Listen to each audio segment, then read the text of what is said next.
Student आलियर my channel 2%। तो सभी श्रोताओं को मेरा शाम का नमस्कार और सभी श्रोताओं से मेरा विनम्र निवेदन है, हमारे चैनल पर आप नए हैं तो चैनल को सब्सक्राइब करना, लाइक करना, फॉलो करना ना भूलें। तो इसी क्रम में आपको हम यानी कल दीपोत्सव के शुभ अवसर पर आप सभी श्रोताओं को, देशवासियों को हार्दिक बधाई एवं अभिनंदन करता हूँ। तो हमारा पहला मोटिवेशनल वाक्य है, I will never forget who helped me. मैं उसे कभी नहीं भूलूंगा जिसने मेरी सहायता किया है। इन डिफिकल्टीज टाइम, परेशानी के समय जिसने मेरी सहायता किया मैं उसे कभी नहीं भूलूंगा। Who put me in difficulties time, यदि और जिसने मुझे परेशानी के समय डाला है। And who left me in difficulties time, और जो मुझे परेशानी के समय छोड़ दिया है, मैं ऐसे लोगों को कभी भूलूंगा नहीं। जिसने सहायता किया, जिसने परेशानी में डाला, जिसने हमारी मदद की है, उसके हम उसको एहसान नहीं भूल पाएंगे। दूसरा है, since corrupt people unite amongst themselves to constitute a force. Since भ्रष्ट लोग स्वयं से संगठित हो जाते हैं, then honest people must do the same. और उसी तरह ईमानदारों का ग्रुप अलग हो जाता है, चोरों का ग्रुप अलग हो जाता है, साहूकारों का ग्रुप सबका अलग अलग होता है। तो तीसरा है, there are 4 very important word. 4 बहुत महत्वपूर्ण शब्द होते हैं इन लाइफ, जीवन में 4 महत्वपूर्ण शब्द होते हैं, जिनमें पहला लव, प्यार, दूसरा ऑनेस्टी, ईमानदारी, तीसरा ट्रूथ, सत्य, चौथा respect. Without these in your life you have nothing. इन सब के बिना आपका जीवन बेकार है।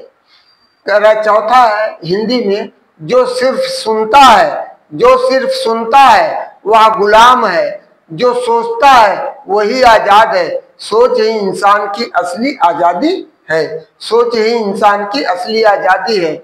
5वां है, जिंदा रहने पर रिश्तों में आग और मरने पर मुर्दे में आग अपने ही लगाते हैं। अब चाहे आप पास पड़ोस में देख लीजिए, आपका ही कहा गया है, दुश्मन से लोग सावधान रहते हैं, दोस्त अपने लोग से ऊपर वाला ईश्वर अल्लाह ही बचाए, क्योंकि वो हमेशा आपको आग लगाने का प्रयास ही करते हैं, आपको तितर बितर करने का प्रयास करते हैं। छठा है, इंसान इरादा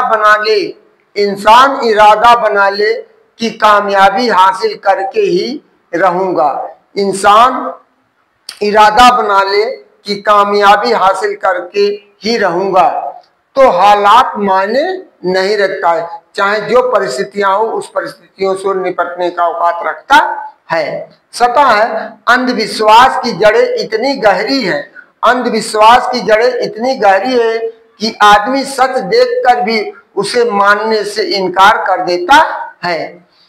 अंतिम है, जो आज कल दीपोत्सव का त्योहार है, दीपक की रोशनी पटाखों की आवाज, दीपक की रोशनी पटाखों की आवाज, सूरज की किरणें, खुशियों का बौछार, चंदन की खुशबू, अपनों का प्यार, मुबारक हो आपको दीपों का त्योहार, मुबारक हो आपको दीपों का त्योहार। भाई जेपी वर्मा।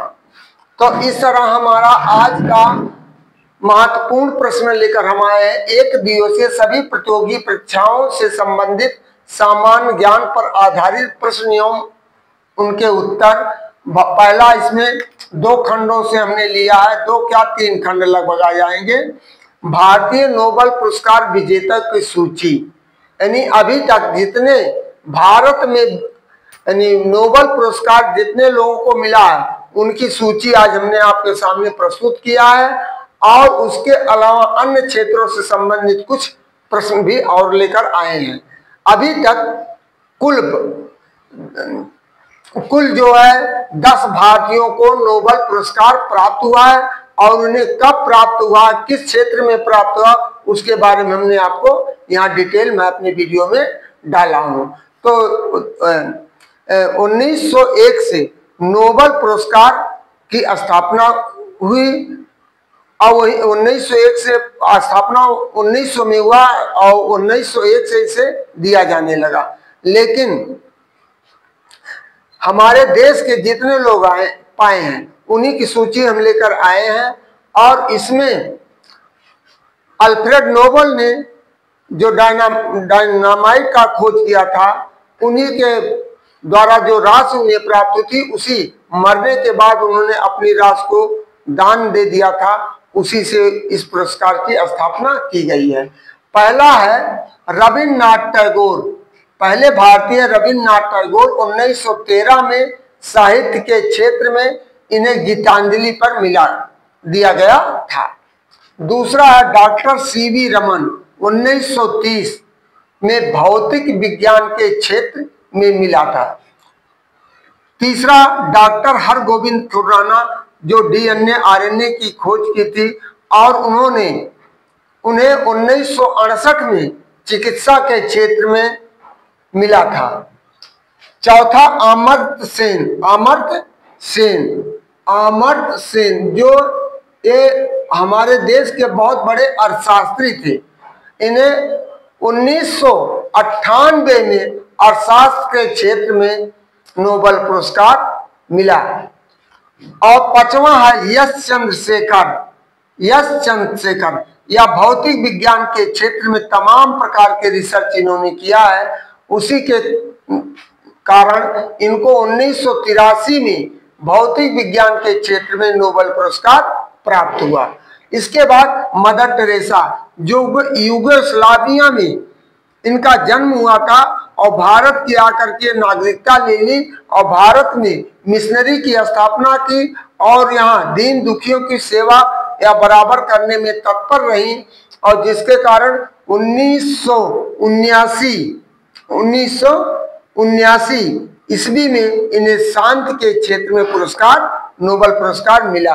इसके अलावा इन्हें बहुत सा पुरस्कार मिल चुका है। सातवां है बीएस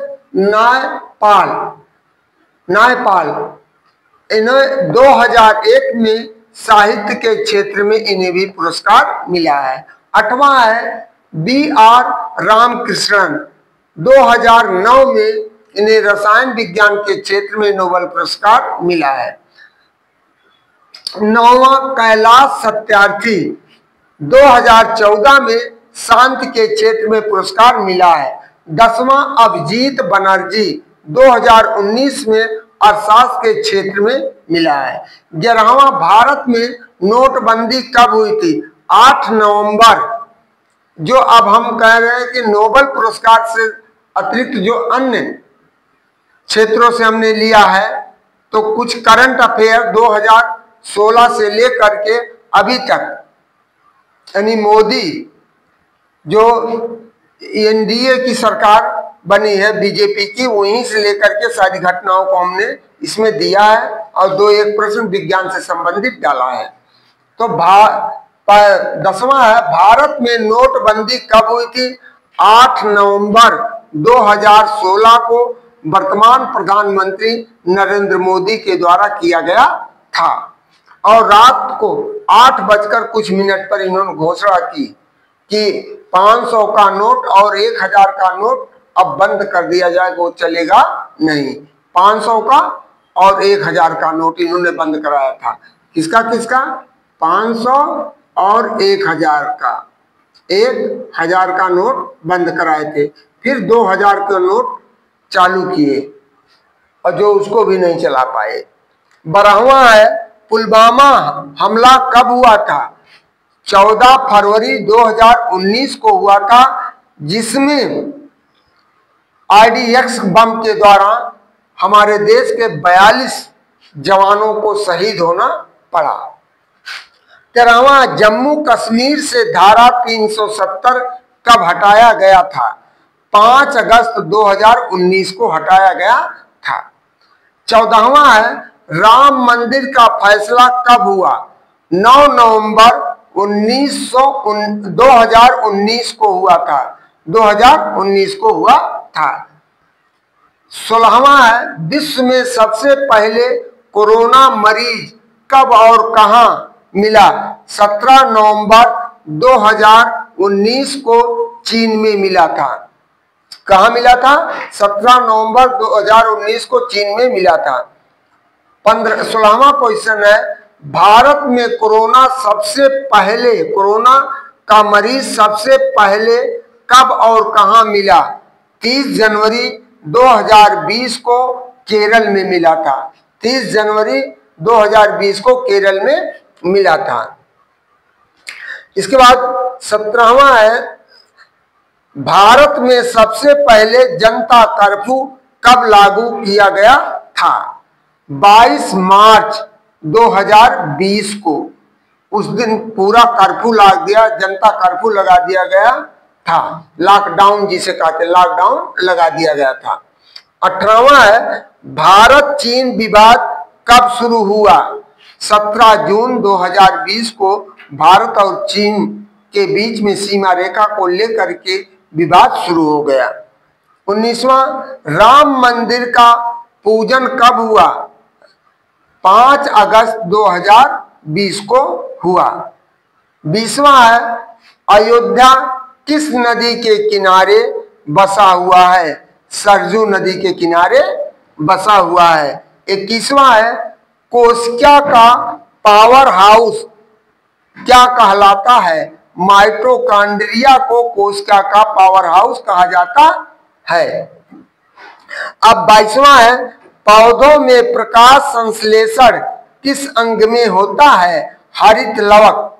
किसमें होता है? हरित लवक, जिसे क्लोरोप्लास्ट कहते हैं, क्लोरोप्लास्ट। 22वां है, 23वां है, प्रोटीन का निर्माण कहाँ होता है? राइबोसोम में प्रोटीन का निर्माण होता है। 24वां अंतिम क्वेश्चन है, पौधों में ऑक्सीजन का उत्पादन किस प्रक्रिया से होता है? प्रकाश संश्लेषण की प्रक्रिया के द्वारा होता है।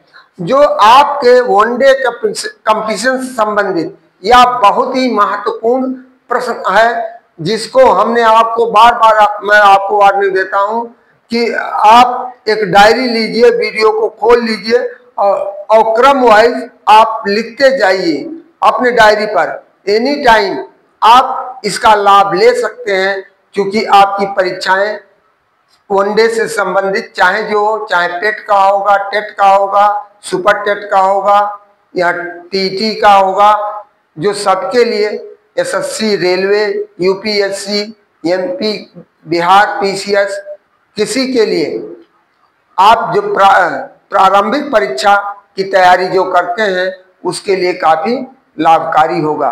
तो इन्हीं शब्दों के साथ मैं आप सभी श्रोताओं से या गुजारिश और निवेदन करता हूं कि हमारे चैनल पर आप नए हैं तो चैनल को सब्सक्राइब करना, लाइक करना, फॉलो करना ना भूलें, जिससे मैं आपको आपके भविष्य को संवारने के लिए तमाम प्रकार के नए नए प्रश्न इस तरह मैं देता रहूंगा। और कुछ प्रश्न तो दोहरा तहरा के भी आ जा रहे हैं, वीडियो में रिपीट भी हो जा रहे हैं। तो इन्हीं शब्दों के साथ हम आप सभी श्रोताओं के दीपावली के शुभ अवसर पर उज्जवल भविष्य की कामना करते हुए आपसे अलविदा चाहते हैं। गुड नाइट, थैंक यू, धन्यवाद।